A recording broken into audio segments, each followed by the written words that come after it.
So our football crew back with us, and NBA analyst Tim Legler joining us, because Tim, we wanted to ask you this concept of load management that we've seen in the NBA. Yeah. There's been some people have wondered with the NFL going to an extra game this season if we'll start to see anything like that.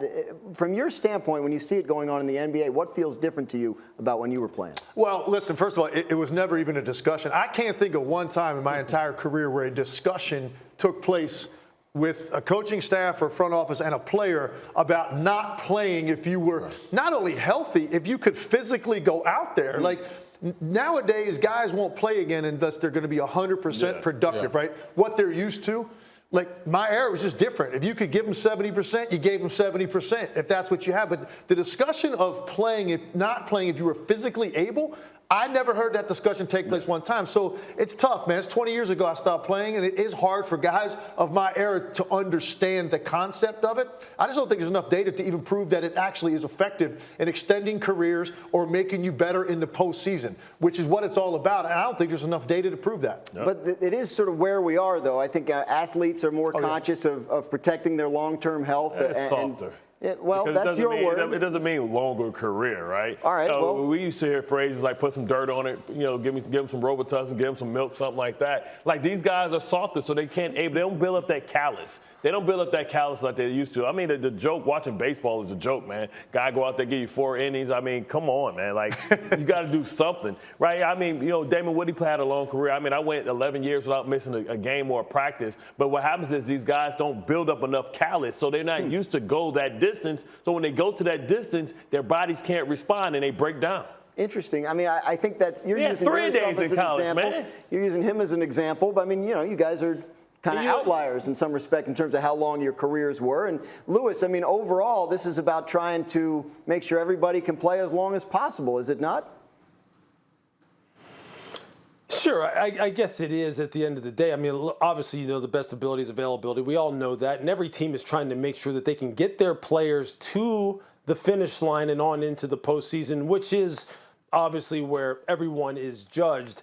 But I think there's other ways to manage players other than to sit them out games. I mean, players are being managed in the off season and during practice weeks in a way that, again, I don't want to be the guy who comes in as the old curmudgeon. But look, guys just weren't managed that way before.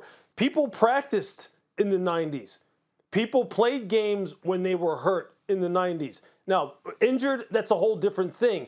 But people play, if they were able to, as Tim was talking about, if people were able to go, they went. And I am a firm believer in that. I'm a firm believer in the fact that football is one of those games that you have to practice in order to get better at, that you have to play in order to get better at. And with the way that the new playoff format is, and there only being one number 1 seed, I don't know if teams are going to be really buying into the whole load management thing when they're fighting for that one bye, that one opportunity to have a week off before stuff really hits the fan. And again, like I said, teams practice less, hit less, spend less time at the facility than they ever have.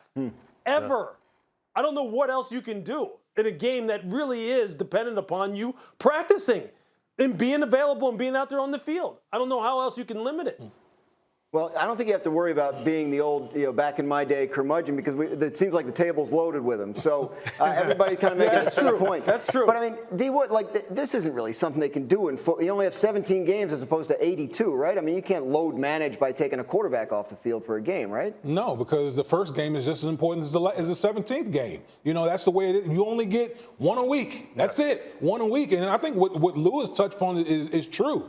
I just use myself as an example. The latter part of my career, the coaches managed you, during the week. Okay, Wednesday, you don't practice. Yeah. Go lift. Thursday, you come back and practice. Friday was like perfect. It's perfect Friday, so you go out and practice. But making sure that you're your best self going into the game. Because in my mindset, I'm going to play. There's nothing worse as a player than you sitting out knowing that even if you're not at optimal, your best, that you're not out there with your boys. Right. There's nothing when you feel isolated. So for me, again, I don't want to sound like, like I'm old school, but I just felt like when you're injured or when you're not playing with your guys, you feel isolated from everybody. You want to be out there playing and helping your team out. And football is one of the sports where you're always injured, so you have to learn how to play compromise. You have to know how to compensate, and you only do that by playing with injuries to know how. Okay, well, my wrist messed up. I got to tape it this way. That's how I got to play.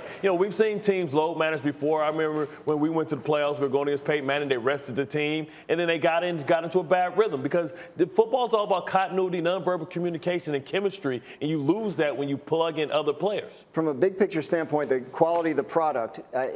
The NBA regular season, not what it used to be, goodness. right? You took the words out of my mouth. That was going to be my next point. So everything with the NBA now revolves around preservation of the athlete, preservation of your legs. So as a result, you get the marquee matchups when that schedule comes out. Go ahead and circle them. And we went through this last year, I think, to a greater extent than we ever have in the NBA. And as a fan, when you sit down to tune into that game, or you buy tickets to the game, even worse, and you're laying out that kind of cash to go down because you want to see a specific player on a given night. Last season, you had no idea what you were about to watch. How many of the top 5 guys between the two teams were going to be suited up and how many weren't? And as a result, it's a different product. I make this point all the time. You guys might disagree, but for me as a football fan, I feel like if you take a quarterback off the field, I do kind of feel like you're still watching the same product. If you take a star player off an NBA court, and if you take multiple stars off the court in a given night, you aren't even watching really the same product. Because the effect that those guys have on the game, because of the way they control possessions and their dominance, you take them off the floor, you just don't even feel like you're watching NBA at the same level, and that really does hurt the product. It hurts the ratings. It's reflected. There's no way around it. Yeah, you may be right, but I think if you have 8 home games and you're the Tampa Bay Buccaneers and you're a fan, you're only going to 1, and it's the one Tom Brady's not playing for load management, you're not going to be thrilled about it either way. Thanks for watching ESPN on YouTube. For live streaming sports and premium content, subscribe to ESPN Plus right now.